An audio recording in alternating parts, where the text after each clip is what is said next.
संचार बोलते हैं।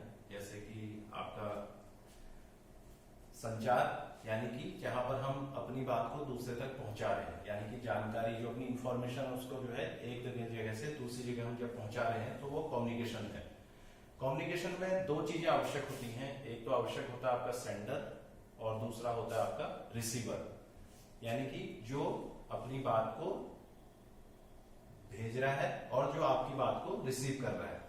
और उसके बाद जो है अगर वह दोनों एक दूसरे की बातों को समझ जाते हैं, यानी कि वो क्या कहना चाह रहे हैं, अगर वो बातें समझ में आ जाती हैं तो वो कम्युनिकेशन हम क्या बोलते हैं कि ये कम्युनिकेशन काफी सक्सेसफुल है, यानी कि कम्युनिकेशन पूरा हो गया है। अन्यथा क्या होता है, मिसकम्युनिकेशन हो जाता है कि आपकी बात वहां तक पहुंच नहीं पाती है और उस कंडीशन में क्या हो जाता है, मिसकम्युनिकेशन होता है। आप कहना कुछ और चाह रहे होते हैं और आपकी जो बात है कुछ और ही पहुंच जाती है, तो वह क्या होता है, मिसकम्युनिकेशन होता है। अगर आप कुछ और कहना चाह रहे हैं और बात आपकी कुछ और पहुंच रही है तो यानी कि आपका कम्युनिकेशन अच्छा नहीं हुआ है।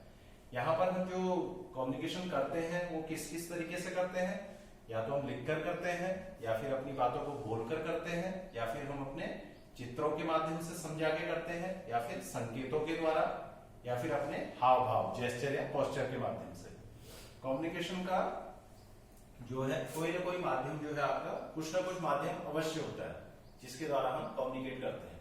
कम्युनिकेशन आपको दिखाई दे रहा है, ये आपका सेंडर है, ये आपका रिसीवर है, यानी कि सेंडर अपनी बात को कह रहा है, अपना मैसेज पहुंचा रहा है रिसीवर तक, और रिसीवर उसका जो है फीडबैक आपको दे रहा है। तो क्या होता है, एक टाइम ये सेंडर हो जाता है, रिसीवर हो जाता है, देन ये सेंडर ये रिसीवर, तो आपकी बात जो है कम्युनिकेट हो रही है, आपस में कम्युनिकेशन सही हो रहा है।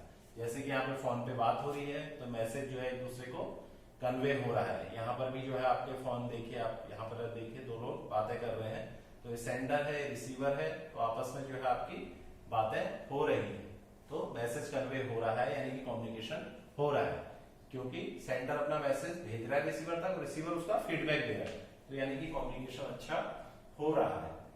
जो आपका कम्युनिकेशन होता है वो कम्युनिकेशन मेनली दो तरह का होता है, यानी कि फॉर्मल एंड इनफॉर्मल, यानी कि आपका औपचारिक कम्युनिकेशन और दूसरा होता है अनौपचारिक कम्युनिकेशन। औपचारिक कम्युनिकेशन क्या होता है, जब हम अपने प्रोफेशनल लाइफ में कोई बात कर रहे होते हैं, यानी कि जब हम अपने ऑफिस वगैरह में कोई बात अपने सर से कर रहे होते हैं या अपने सीनियर से कर रहे होते हैं, देन हमारा जो है जो बातचीत का तरीका होता है वो क्या होता है, फॉर्मल होता है।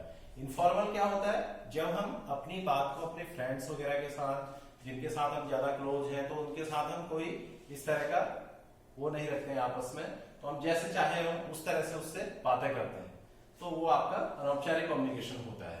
यहाँ पर आपके वर्बल और रिटन ये कम्युनिकेशन यहाँ पे बताए गए हैं, जो आपने फ्रेंड से किस तरह से बात करते हैं, जैसे कि फोन पे, अपने फैमिली में, या फिर आपके साथ जो काम करने वाले आपके मित्र होते हैं, दोस्त होते हैं, फ्रेंड्स होते हैं, या फिर आपके साथ जो पढ़ाई करने वाले बच्चे हैं, आपके ट्रेनिंग जो साथ के ट्रेनिंग जो आप आपस में, तब आप कैसे बात करते हैं, तो यहाँ पर वो दिखाया गया, hi Jenny, I am going out for shopping this weekend, तो इस तरह से आप बातें करते हैं।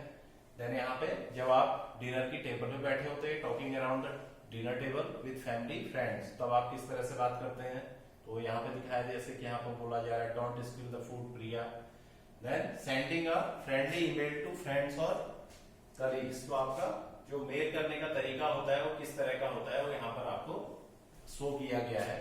जैसे कि सब्जेक्ट क्या है, डियर सीमा, इस तरह से उसने संबोधित किया है, लास्ट में उसने रिगार्ड दिया है अंकल आंटी को, एंड देन अपनी तरफ से जो है आपको जो है लव भेजा है। तो ये इस तरह से जो है आपकी मेल होती है। चैटिंग कैजुअली विद फ्रेंड्स, जब आप अपने फ्रेंड्स के साथ बात कर रहे होते हैं, यानी कि तब आपका कोई फॉर्मल नहीं होता है, आप इनफॉर्मली बात कर रहे होते हैं, this coffee is too good, है ना।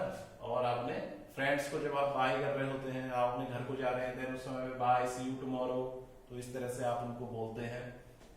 अगर आपको किसी का काम अच्छा लगता है, patting someone on the back to show that you support them, अगर आपको उनका कोई काम पसंद आया है, आप तब आपको उसको पीठ थपथपा के, जैसे हम अपने घरों में अपने बच्चों को करते हैं कि अगर शाबाशी देना, यानी कि तो इस तरह से हम बोलते हैं, that was a good presentation mister Vikram, या फिर अपने बच्चों की हम पीठ थपथपाते हैं, तो उससे पता चलता है कि हम उनको सपोर्ट कर रहे हैं। सेंडिंग विशेस, और किसी को कॉन्ग्रेचुलेट करते हैं तो किस तरह से करते हैं, my best wishes for your future Anders, है ना। तरह से हम जो है कम्युनिकेट करते हैं। यहाँ पर दूसरा है नॉन वर्बल, यानी कि नॉन वर्बल तरीका। अब नॉन वर्बल में 3 तरीके आते हैं। आपका फेशियल एक्सप्रेशन आता है, बॉडी लैंग्वेज आती है, आपका जेस्चर आता है। और फेशियल एक्सप्रेशन में क्या क्या आता है आपका, जैसे कि आप अगर गुस्सा हो रहे हैं, किसी से एंगर दिखा रहे हैं आप, तो आपका चेहरे का एक्सप्रेशन ही कुछ दूसरा ही होगा। वो आप समझ रहे होंगे कैसा होता है।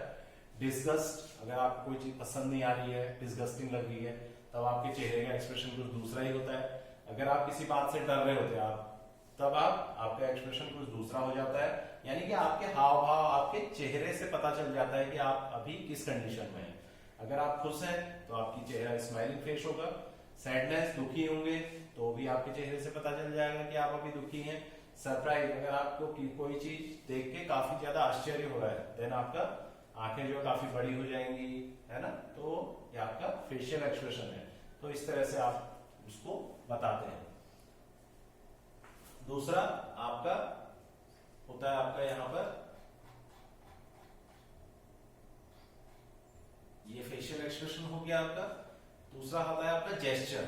जेस्चर क्या है, एक नॉन वर्बल कम्युनिकेशन है, जिसमें कि क्या है, आपके बॉडी एक्शन से जो है आप कम्युनिकेट करते हैं, है ना। अपना एक मैसेज देते हैं दूसरे को, कि आपके बॉडी लैंग्वेज, बॉडी का जो एक्शन है उससे पता चल जाता है, तो वो जेस्चर कहलाता है। जैसे कि आप थके हुए हैं तो देखिए आपके घुटनों पे आपके हाथ आ जाते हैं जब आप थके होते हैं, आई एम टायर्ड, है ना।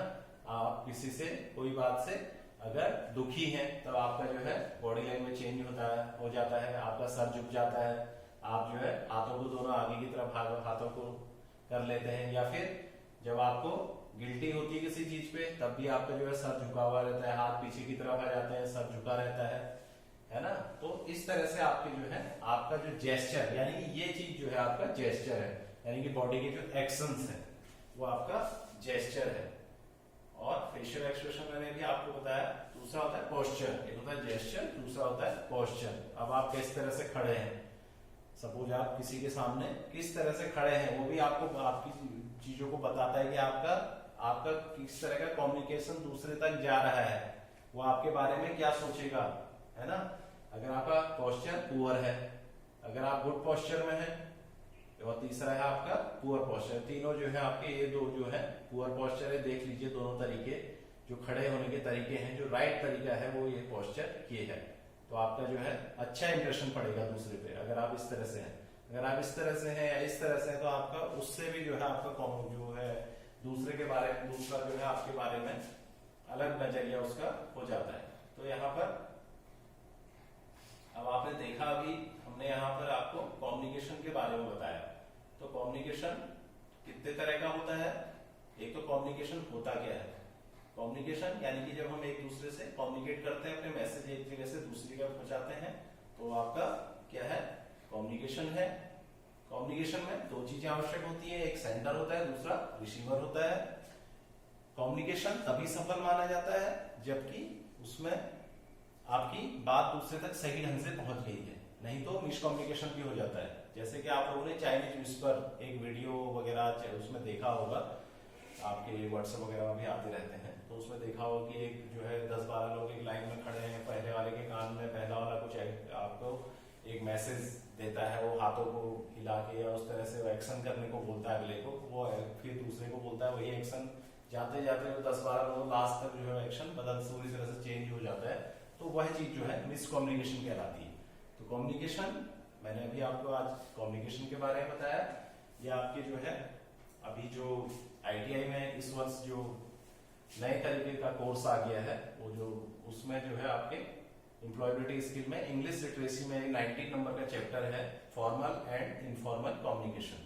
आई होप आपको मेरी बातें समझ में आई होंगी, कम्युनिकेशन किस तरह से होता है वो आपको समझ में आया होगा, और आप इसके आधार पे जो है आगे की जो है इसमें जो असाइनमेंट होंगे वो उसके आधार पे आप उनको सही ढंग से कर पाएंगे।